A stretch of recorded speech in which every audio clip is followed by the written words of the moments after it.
አሰላሙ አለይኩም ወራህመቱላሂ ወበረካቱ። ውድና የተከበራችሁ ቤተሰቦች ሰላም እንዴት ናችሁልኝ? ቤተሰብ ለዛሬ ይዤላችሁ የመጣሁት አስያና ሀይባ ያገናኛቸው ምንድነው? ትልቁ ነገር እምነታችን ነው። በነገራችን ላይ የፈለገ ሰው እስልምና መቀበል ይችላል፣ ያልፈለገ ሰው ክርስትና መቀበል ይችላልን። በሁለቱም መካከል ግን የሁለቱ ችግር ነው ብዬ የማስበው ቢችሉ ቀርበው መነጋገር፣ ባይችሉ ግን ሁላቸውም ቤታቸውን ከፍተው ልክ እንደማያውቅ ሰው እስበሳቸው መተቻቸት፣ ለጥላት ቦታ መክፈት።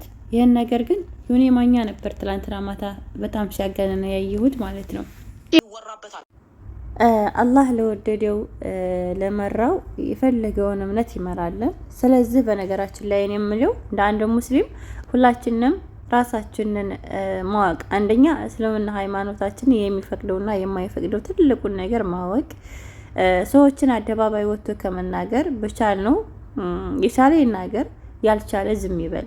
ከዛ የተረፈ ስሜታዊ ሆናችሁ ላትረዳዱ፣ ላትመካከሩ፣ ላትገናኙ በቃ የሁላችሁንም ስሜት አገንፈላችሁ መነጋገሩ እንደ አንድ እስልምናችን አይፈቅድም።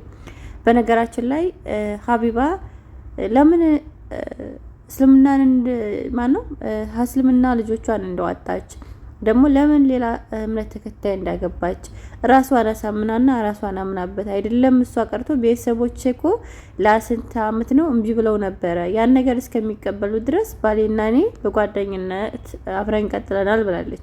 ይሄን ደግሞ ማንኛውም ሃይማኖት በክርስትና ሃይማኖትም ራሱ ሳይጋቡ እንደዚህ አይነት ይስሩ የሚል የለም። ዝሙትን ማንኛውም ሃይማኖት አይፈቅድም። ግን በቻልን ዱዓ ማድረግ ካልቻልን ደግሞ የሰው ልጅ የማንወደውን ነገር በአይናችን አይተን እንዳላየን አድርገን ማለፍ እንጂ እዚህ ጋር እየወጣችሁ ሁላችሁም ትላልቅ ሰዎች ናችሁ መዘላለፉ እኔ ሃይማኖቴን መብቴ ነው ልጆችን የፈለኩትን ሃይማኖት ማስከተል አለች እኮ። ሃይማኖት የግል ነው እንጂ የአንድ ሰው ፍቃድና የአንድ ሰው ግዴታ የለበትም። ነገር አላሁ ሱብሓነሁ ወተዓላ ያስቀመጠን ነገር አንድ ሰው ሙስሊም ነኝ ብሎ ሲል እዛ ላይ ድንበር ሲያልፍ ያስቆጣል። ሙስሊም በሙሉ ነው ያስቆጣል። አንዱ የተቆጣሁበት። ሁለት ደግሞ ልጆቹን አንድ ሰው ኩፍር ውስጥ ከተትኩ ብሎ ፕራውድ ሆኖ ደስ ብሎኝ ፈልጌ ብሎ ሲናገር ይሄ ነገር ኖርማል የሚመስላቸው ሰዎች አሉ። ኦኬ እሱ አንድ ሰው ላደረገው ራሱን የሚጠይቀው አላህ ሱብሓነሁ ወተዓላ አለመቀበል መፍታቸው። አንድ ሰው ልጁን ኩፍር ውስጥ ከተትኩ ብሎ ሲናገር ኖርማል አድርጌ እኔ አላይም። ለምን በአደባባይ ነው ያንን ንግግር የተናገረው? ልክ ኖርማል ወድጄ ፈቅጄ ተብሎ ማለት ነው። ይሄ ደግሞ ትልቅ ወንጀል ነው። ከወንጀሉ በላይ ያንን ንግግር መውጣቱ ወንጀል ነው። ይሄን ደግሞ መናገር አለብን። ከዛ በፊት እኔ ስለ አንድ ነገር ተናግሬ አላውቅም፣ አይመለከተኝም። ከዛ በፊትም ደግሞ ቤት ውስጥ ስለ እስልምናን የተመለከተ ነገር የሆነ ሰው ሲያወራ ዝም በሉ፣ ስለ እንደዚህ አይነት ነገር እዚህ መስማት አልፈልግም ተብሎ ቃሉን እኔ መጠቀም ስለማልፈልግ ነው። ሰምቻለሁ። አንድ ሰው ሙስሊም ነኝ ካለ የሙስሊምን ስነ ምግባር አክብሮ መኖር ስላለበት ነው። ዛሬ ላይ የምናገረው እኔ ኦልሬዲ ተናግሬ አልፌያለሁ፣ ትቼዋለሁ። ትላንትና ግን ሲጨምቁኝ ሲያሰጡኝ የነበሩ ሰዎች አሉ። አላህ ሂዳያ ይስጣቸው። እንደሚነሱ እንደሚጠራሩ እንደሚተጋገዙ አውቃለሁ፣ ይሄን ስናገር ማለት ነው። ምክንያቱም የተናገርኩት ስለ እስልምና እንጂ ስለ ሌላ እምነት አይደለም የተናገርኩት።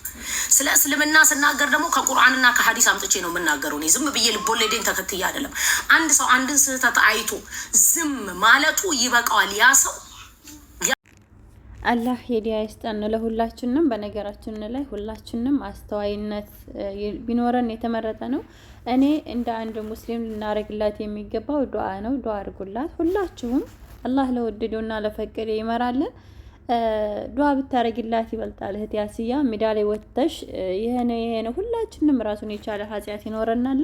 ነገር ግን እንደ አንድ ሙስሊም ዱዓ የማይመልሰው ነገር የለም። ሁላችንም ዱዓ እንደራረግ። የምር የምንጓደድ የምር ለጀነትን የምንናፍቅ ሰዎች ከሆነ በዱዓ አንረሳሳ፣ ዱዓ እንደራረግ ብዬ ነው በራሴ ማለት ነው። ባሌን በጣም ነው የምወደው።